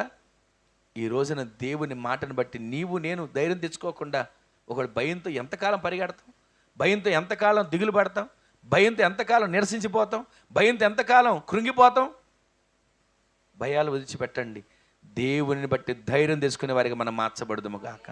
దేవుని బట్టి ప్రతిరోజు మనం ధైర్యం తెచ్చుకోవాలి, ధైర్యంగా ఉండాలండి ప్రతి క్షణం కూడా. రేపేమవుతుందో అన్న చింత మనకెందుకు? ఈరోజు దేవుడు నీకు నాకు ఆయుష్ను ఆరోగ్యం ఇచ్చాడు, ఆయనను బట్టి మనం ధైర్యం తెచ్చుకుందాము గాక. రేపు అనేది దేవుడు మరలా మనకేదో సిద్ధపరుస్తాడు. ప్రతిరోజు కూడా మనం ఆయనను బట్టి ధైర్యం తెచ్చుకొని నీవు ప్రార్థన చేయండి. భయపడుతుంటే ప్రార్థన చేయగలుగుతావా? దిగులుతో ఉంటే ప్రార్థన చేయగలుగుతామా? మనసులో వేదంతో ఉంటే ప్రార్థన చేయగలుగుతామా? కృంగిపోయిన స్థితిలో ప్రార్థన చేయగలుగుతామా? అసలు ప్రార్థన నడిపింపు వస్తుందా? నీవు భయపడక ధైర్యము తెచ్చుకో. దావీదు యెహోవాను బట్టి ధైర్యం తెచ్చుకున్నాడు. శిష్యులు యేసుక్రీస్తు ప్రభువు వారు పలికిన మాటను బట్టి ధైర్యం తెచ్చుకున్నారు. మరొకసారి మేడగది అనుభవంలోకి వెళ్ళిపోయారు. యేసుక్రీస్తు ప్రభువును వారిని చంపేశారు, సమాధి చేసేశారు. ఆయన 3వ దినం మృత్యుంజయుడే లేచాడు. కానీ వీళ్ళలో ఏం బాలా? భయం బాలా. ఆయన లేచాడు అని అనుకుంటున్నాం, కానీ ఎప్పుడు మన పరిస్థితి ఏంటి, మన జీవితం ఏంటి అనుకుంటూ మేడగదిలోకి వెళ్ళి ప్రార్థన చేయడానికి వెళ్ళారు. వాళ్ళందరూ ఒక గదిలో, మేడగదికి ముందు ఒక గదిలో వాళ్ళందరూ కూర్చుని, గదిలోకి ఆయన వచ్చాడు, మాట్లాడాడు, వెళ్ళిపోయాడు. ఇదంతా జరిగిన తర్వాత మరలా మేడగదిలోకి వెళ్ళారు. మేడగదిలో వాళ్ళు 120 మంది, 500 మందిలో 380 మంది వెళ్ళిపోతే 120 మంది మేడగదిలో ప్రార్థన చేస్తూ ఉంటే, ఆ ప్రార్థన చేస్తుండగా పరిశుద్ధాత్మ దేవుడు రానే వచ్చాడు. అగ్ని నాలుకలుగా విభాగింపబడి పరిశుద్ధాత్మ దేవుడు ఆ గోడలన్నీ 120 మంది కూర్చున్న మేడగదంతా కూడా అగ్ని నాలుకలతో నింపబడిపోయింది. అగ్ని నాలుకలు నింపబడి వాళ్ళందరి మీద పరిశుద్ధాత్మ దేవుడు వాళ్ళు మొదలు పెట్టాడు. ఇప్పుడు ఒక మాట చెప్తున్నాను వినండి. ఎప్పుడైతే పరిశుద్ధాత్మ దేవుడు వారిని తాకాడో, ఎప్పుడైతే పరిశుద్ధాత్మ దేవుడు వాళ్ళని దర్శించాడో, అప్పుడు వాళ్ళకున్న భయం పోయి, వాళ్ళకున్నటువంటి దిగులు పోయి, వాళ్ళకున్నటువంటి ఆ యూదులు, ఆ రోమిలు ఏం చేస్తారో, సైనికులు ఏం చేస్తారో అప్పటివరకు భయపడ్డారు. కానీ తర్వాత పరిశుద్ధాత్మ అభిషేకం పొందుకున్న తర్వాత ఏమన్నా తెలుసా? ఇదిగో యేసు క్రీస్తు ప్రభువు వారిని మీరు చంపారు, అందుకు మేము ఎవరో, ఎక్కడి నుంచి వచ్చిందా ధైర్యం? ఎక్కడ, ఎలా చెప్పగలిగారా ధైర్యం? పరిశుద్ధాత్మ అభిషేకాన్ని బట్టి. ఆమెను చెప్పండి. ఈరోజు నీవు నేను ఆయన చేత నింపబడి ధైర్యపరచబడి ముందుకు సాగగలిగేటట్లుగా నా దేవుడి కృపను అనుగ్రహించును గాక. వాళ్ళు ధైర్యంతో ప్రకటించారండి. 3000 మంది రక్షించబడ్డారు. ఆమెను చెప్పండి. అపోస్తల కార్యాల గ్రంథంలో మనకి ఈ మాటలు కనబడతాయి 2వ అధ్యాయం నుంచి. ఈ రోజున మనం ఏ విషయంలో కృంగిపోతున్నాం, భయంతో ఏ విషయంలో దిగులు పడుతున్నాం, అక్కడ మనం వాళ్ళు ధైర్యపరచబడ్డాడు దావీదు దేవుని బట్టి. శిష్యులు ధైర్యపరచబడ్డారు యేసుక్రీస్తు ప్రభువారు ఒక్క మాటను బట్టి. మేడగదులు అపొస్తలులు ధైర్యపరచబడ్డారు పరిశుద్ధాత్మ దేవుని ప్రసన్నత చేత. ఈ రోజున మనం ప్రతిరోజు కూడా దేవుని బట్టి, తండ్రి అయిన దేవుడిని బట్టి దావీదు ధైర్యపరచబడ్డాడు. కుమారుడైన యేసుని బట్టి పడవలో ఉన్న శిష్యులు ధైర్యపరచబడ్డారు. పరిశుద్ధాత్మను బట్టి మేడగదిలో ఉన్న అపొస్తలులు ధైర్యపరచబడి దేవుని వాక్యాన్ని ప్రకటించడం మొదలుపెట్టారు. దిగులుతోనో కలవరంతోనూ ఉంటే వాళ్ళు సువార్త చెప్పగలిగేవారా? ఆ సువార్త చెప్పకుండా చెయ్యాలని అపవాది భయాన్ని కలుగు చేశాడేమో, కానీ ఆ భయాన్ని పరిశుద్ధాత్మ దేవుడు తొలగించాడు. ఈ రోజున నీలో పరిశుద్ధాత్మ దేవుడు ఒక కార్యాన్ని జరిగించునుగాక. ప్రతి వాని భయాలను దేవుడు తొలగించి ధైర్యముతో నింపునుగాక. రెండో మాట ఇక్కడ మరొక మాట ఏముందంటే, అదే సమయంలో గ్రంథం 23వ అధ్యాయంలో ఒక మాట ఉంటుంది చూడండి, 2వ వచనంలో 23:2 ఆ ఒక్క మాట చూడండి. ఆ, ఆ, ఆ, విచారణ చేయగా వెళ్ళి ఫిలిస్తీయులను హతము చేసి, ఇక్కడ మీకు ఒక మాట, ఇంకా నేను క్లుప్తంగా ఒక మాట చెప్తాను. ఇక్కడ దావీదు రెండవదిగా అక్కడ దేవుని సన్నిధిలో మనం చేయాల్సిన పని ఏంటంటే, మన ప్రార్థనలు సఫలపరచబడి దేవుడు మన ప్రార్థనలన్నీ ఆలకించి దేవుడు మన ప్రార్థనలన్నింటికి జవాబు దయచేయాలి అని అంటే, మనము దేవుడు మనకిచ్చిన రక్షణ బట్టి జయోత్సాహం చేయాలి, మనము దేవుని నామాన్ని బట్టి ధ్వజమెత్తాలి, మనము దేవునిని బట్టి ఏమవ్వాలి, ధైర్యపరచబడాలి, ధైర్యంగా ఉండాలి. ఇక్కడ మరొక మాట ఏం కనబడుతుందంటే, మనము ప్రతిరోజు కూడా విచారణ చేసేవారిగా ఉండాలి. ఆయన దగ్గర విచారణ చేయాలి. అయ్యా, ఈ సమస్యను ఎలా పరిష్కరిస్తావు, ఇది కార్యం చేయ్యా. ప్రతిరోజు విచారణ అంటే చేయట్లేదని అనట్లేదండి, మరలా దేవుడు జ్ఞాపకం చేస్తున్నాడు. మనం విచారణ చేయాలి. విచారణ చేసినప్పుడు దేవుడు ఏమో తెలుసా, వెళ్ళు, ఫిలిస్తీన్ల చేతికి అప్పగించబోతున్నా, ఫిలిస్తీన్ల చేతులకు అప్పగించబోతున్నా. వెంటనే వెళ్ళాడు, జయం వచ్చేసింది. అదే ఈ చదువుద్దని చెప్తున్నా. అదే అధ్యాయంలో మరలా కొంచెం ముందుకు వెళితే దేవుడు మరొక చోట అంటాడు, వెళ్ళొద్దు, అక్కడికి వెళ్ళొద్దు, నేను చెప్పినట్టుగా వెళ్ళు, ఇదిగో పలానా కంబల్ చెట్లు, పలానా స్థలం, పలానా ప్రాంతం, ఇవన్నీ ఆనవాళ్ళు చెప్పాడు. అంటే దావీదు ఏమనుకోవాలి, నిన్న చేశాను ప్రార్థన, దేవుడు వెళ్ళమన్నాడు, మొన్న చేశాను ప్రార్థన, దేవుడు వెళ్ళమన్నాడు, వెళ్ళిపోవచ్చు అని అనుకోలేదండి. ప్రతిసారి దేవుని దగ్గర ఏం చేస్తున్నాడు, ప్రతిరోజు మనం విచారణ చేయాలండి. అలా విచారణ చేసినప్పుడు దేవుడు మనకి ఒక ఆలోచన తెలియజేస్తాడు, పరిశుద్ధాత్మడు మన మదిలో పెడతాడు, పరిశుద్ధాత్మడు మనం దర్శిస్తాడు. ఆ విచారణ చేసినప్పుడు ఆ మాటల ద్వారా మనం అడుగు వేస్తే, దేవుడిచ్చిన మాట ద్వారా అడుగు వేస్తే, ఎదర శత్రువు అన్నా సరే శత్రువును పక్కకు తొలగించగలిగిన సామర్థ్యం దేవుడు ఇవ్వబోతున్నాడు. ఈ రోజున ఈ మాటలు వింటున్న మన జీవితంలో ప్రతిరోజు మనం విచారణ చేయగలగాలి. ప్రతిరోజు మనం దేవుని సన్నిధిలో విచారణ అప్పుడు విచారణ చేస్తే నీ ప్రార్థనలన్నీ యెహోవా ఏం చేయబోతున్నాడు. చివరికి ఒక మాట నీకు చెప్పి ప్రార్థన చేస్తాను చూడండి. పరమగీతములు 8. ఇంకా విచారణ గురించి చాలా మాటలు ఉన్నాయి, కానీ వాటన్నిటిని మీకు జ్ఞాపకం చేయట్లేదు. కానీ పరమగీతల గ్రంథం 8వ అధ్యాయం 5వ వచనం చక్కటి మాట ఉంటుంది. ఆమె చెప్పండి అందరూ కూడా. ఏం చేసిందంటండి, షూలమ్మతి సంఘం వరుడయ్యున్నటువంటి క్రీస్తు మీద ఆనుకుంది. ఈ రోజున మనము ప్రతిరోజు కూడా ఆయన మీద ఆనుకోవాలండి. అలా ఆనుకుంటే చాలు, మన కార్యాలు దేవుడు సఫలం చేయబోతున్నాడు. అలా ఇక నేను విస్తారంగా ఈ వివరించే సమయం ఇప్పుడు చూసి చాలా అయిపోయింది. మనం ఆనుకుంటే చాలండి, దేవుడు అద్భుతాలు చేస్తాడు.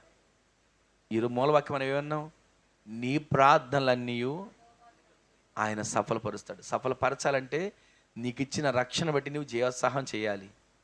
రెండోది, ఆయన నామాన్ని బట్టి నువ్వేమి ఎత్తాలి, ధ్వజముని ఎత్తాలి. మూడోది, నువ్వు ఎలా ఉండాలి, దేవుని బట్టి ధైర్యంగా ఉండాలి. నాలుగోది, నీవు ఏం చేయాలి, ప్రతిరోజు ప్రతి క్షణం విచారణ చేయాలి. ఐదవది, మనం ఆయన మీద ఆనుకోవాలి. సమస్య చూసి తొలగిపోతుంటాం, కష్టాలను చూసి జారిపోతుంటాం, ఇంకేం చేస్తాడండి దేవుడి కార్యం, ఇంకేం జరుగుతుందండి అనుకొని తప్పుకుంటుంటాం. కానీ మనం ఆయన మీద ఆనుకోవాలి. ఆనుకుంటే చాలు, నా దేవుడు నీ ప్రార్థనలను సఫలపరచబోతున్నాడు. ఆనుకున్న వారు చాలామంది ఉన్నారు. వీళ్ళందరినీ చెప్పడానికి ఇప్పుడు సమయం లేదు. ఆనుకుంటే చాలు దేవుని మీద, అది అర్థం చేసుకోండి. దేవుని మీద ఆనుకోండి. సమస్య మీద ఆనుకోవద్దు, కష్టం మీద ఆనుకోవద్దు, శ్రమ మీద ఆనుకోవద్దు. వీటన్నిటిని దాటించగలిగిన దేవుడు ఉన్నాడని చెప్పి ప్రభువు మీద ఆనుకొనండి. ఆనుకున్న నీ జీవితంలో నీ ప్రార్థనని ప్రభు సఫలపరచబోతున్నాడు. తల్ల వంచండి, చిన్న ప్రార్థన చేసుకుందాం. అందరూ కూడా తల్ల వంచండి, ఒక చిన్న ప్రార్థన అనిసందులో ఒక చిన్న ప్రార్థన చేసుకుందాం. ఎవరికి వారమే, దేవా నా జీవితంలో కార్యాన్ని చేయ్యా, నా కుటుంబంలో కార్యాన్ని చేయ్యా. ఈ దినాన్ని మీరు మాట్లాడిన ప్రతి ఒక్క మాట, నీ ప్రార్థనలన్నీ యెహోవా సఫలపరుస్తాడని. అవునయ్యా, నా ప్రార్థనలు అయ్యా నువ్వు వినట్లేదేమో అనుకుంటున్నా, నన్ను పట్టించుకోవట్లేదేమో అనుకున్నా, నన్ను మర్చిపోయావనుకున్నాను, నా యొద్దకు రావేమో అని అనుకున్నాను. ప్రభువా, నా ప్రార్థనలన్నీ సఫలపరుస్తానని మరొక్కసారి నన్ను ధైర్యపరిచవయ్యా. ఆ ప్రార్థనలన్నీ సఫలపరచబడాలంటే నేను ఎలా ఉండాలో కొన్ని విషయాలు నాకు తేటగా తెలియజేసావు.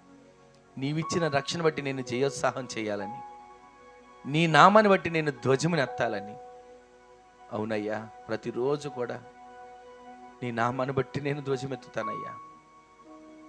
సముద్రం సమస్య అయిన సముద్రం వైపు నా చెయ్యి ఎత్తుతానయ్యా. అది పాయలుగా మార్చబడేట్లుగా నేను నా చెయ్యి ఎత్తుతాను ప్రభువా. మోషే చేతి వైపున బాహుబలము కలిగిన చేతిని చాపిన వాడు, ఈ రాత్రి నా చేతి వైపు నీ చెయ్యిని చాపండి ప్రభువా. ఈ కార్యం జరగాలంటే నేను ధైర్యంగా ఉండాలయ్యా. దేవుని బట్టి నేను ధైర్యంగా ఉండాలి. ప్రతిరోజు దేవుని యొద్ద నేను విచారణ చేయాలి. ప్రతిరోజు నేను దేవుని మీద ఆనుకోవాలి. అలా నేను జీవించడానికి సహాయం చేయి ప్రభువా. ఈ కార్యాలు నా జీవితంలో జరిగించు ప్రభువా. ఈ వాగ్దానం నా కుటుంబంలో నెరవేర్చు ప్రభువా. నా వ్యక్తిగత జీవితంలో నెరవేర్చు ప్రభువా అని ఆశకు పడగలిగితే ఒక చిన్న ప్రార్థన, కళ్ళు మూసుకొని ఎవరికొరు ప్రార్థన చేసుకోండి. పరిశుద్ధుడా, ప్రేమగల తండ్రి, గొప్ప దేవుడా, ఘనుడా, శ్రేష్ఠుడా, మీ ఘనమైన శ్రేష్టమైన మీ పరిశుద్ధమైన ఉన్నతమైన నామంలో లెక్కలేనన్ని వేల కొలదిగా కోట్ల కొలదిగా స్తుతులు స్తోత్రాలు సమర్పించుకుంటున్నాం తండ్రి. రాత్రిగల సమయంలో మరొక్కసారి ఇదిగో నాయనా, ఊర్లో ఉన్న వారందరూ కూడా ఆదమర్చి నిద్రపోతున్న సమయంలో ఈ కుటుంబాన్ని మీరు ఏర్పరచుకొని ఎన్నిక చేసుకొని ఈ విధంగా నీ సందులో మేమునైనా కూడికలు మేము జరుపుకోవడానికి మీరు అవకాశాన్ని కలుగు చేశారు. ఈ కూడికలు మా ఆలోచనలు కాదు, మా తలంపులు కాదు, మా ఉద్దేశాలు కాదయ్యా. ఎదురుగొన్న ఎర్ర సముద్రం పాయలు చేయబడేట్లుగా మేము బలపరచబడడానికి, బాహువును చాపడానికి, మా ప్రార్థనని సఫలపరచబడడానికి, ప్రతి దినము కూడా నాయనా మేము రక్షణ బట్టి జయోత్సాహం చేయగలగడానికి ఎంతగానో ద్వారాలు తెరిచి మమ్మల్ని బలపరిచారు. మేము దేవుని బట్టి ధైర్యంగా ఉండాలని, దేవుని మీద విచారణ చేయాలని, దేవుని మీద ఆనుకోవాలని ఎన్నో విషయాలు మీరు మాకు తేటగా మాట్లాడుతూ వచ్చిన ప్రతి ఒక్క మాటను బట్టి మీకు వందనాలు చెల్లిస్తూ మరొకసారి కుటుంబాన్ని, బిడ్డలను దీవించి ఆశీర్వదించండి. ఇదిగో నాయనా, ఎక్కడ ఇక మీదట సమస్యగా కనబడకూడదు. ప్రతి సమస్య యేసు నామములో పరిష్కరించబడును గాక అని ప్రార్థిస్తున్నాం. గొప్ప కార్యాలు జరిగించండి. కుటుంబాన్ని, బిడ్డలను కలిగిన సమస్తాన్ని, ఇది నన్ను పాల్పొంపు పొందిన సహోదరిని దీవించి ఆశీర్వదించి కృపతో నింపమని, నీ రాకడ గురించి సిద్ధపరచమని, ఘనత, మహిమ, ప్రభావాలు మీకు ఆరోపిస్తూ నజరేయుడైన యేసు క్రీస్తు పరిశుద్ధమైన శక్తిగల నామంలో స్తుతించి ప్రార్థించి అడిగి వేడుకొని పొందుకొని ఉన్నాము పరమ తండ్రి. ఆమేన్, ఆమేన్, ఆమేన్. మన తండ్రి అయిన దేవుని యొక్క ప్రేమ, కుమారుడును ప్రభు అయిన యేసు క్రీస్తు ప్రభుల వారి యొక్క కృప, మహాకనికరం, పరిశుద్ధాత్మ దేవుని యొక్క అన్యోన్య సహవాసమైన సన్నిధి ఇప్పుడును ఎల్లప్పుడూ ఈ బిడ్డలకును కుటుంబానికి కలిగిన సమస్తానికి కృపా సమాధానములు సదాకాలం సమృద్ధిగా తోడై ఉండును గాక. ఆమేన్. హల్లెలూయా, హల్లెలూయా, హల్లెలూయా. అందరికీ వందనాలండి. ప్రభు మిమ్ములను మీ కుటుంబములను ఆశీర్వదించును గాక. ఆమేన్.